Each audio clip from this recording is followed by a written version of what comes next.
अस्सलाम वालेकुम। बिस्मिल्लाहिर्रहमानिर्रहीम। अल्लाहुम्मा सल्लि अला मुहम्मद व अला आलि मुहम्मद कमा सल्लैता अला इब्राहीम व अला आलि इब्राहीम इन्नका हमीदुम मजीद। अल्लाहुम्मा बारिक अला मुहम्मद व अला आलि मुहम्मद कमा बारकता अला इब्राहीम व अला आलि इब्राहीम इन्नका हमीदुम मजीद। नफ्स क्या है? तसव्वुफ में नफ्स क्या है? नफ्स एक किस्म का जिन्न है, समझो।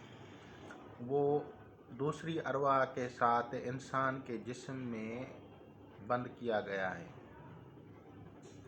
और नफ्स के 4 जिस्म हैं, जिसे उर्फ़ आम में लोग आप समझो कि एक किस्म की हमज़ाद की तरह है ना, तो 4 हमज़ादें हो जाएंगी ये नफ्स की। अगर इसको तस्खीर किया जाए या इसको जो है मुसख्खर किया जाए तो 4 किस्म की जो है हमज़ाद ताबे हो जाती हैं। उन चारों में से ये जो लोग कहते हैं हमज़ाद हमने ताबे की है, हमज़ाद खाकी जो है वो किसी चीज़ को उठाने की सलाहियत रखती है। अगर आप किसी और को कहेंगे तो वो नहीं उठाएगी। खाक को जो है हमज़ाद खाक को जो है वो किसी चीज़ को उठाने की सलाहियत है। तो इसी तरह से वो फिर उसको तस्खीर करते हैं और फिर वो लोगों की रूहानी इमदाद भी करते हैं।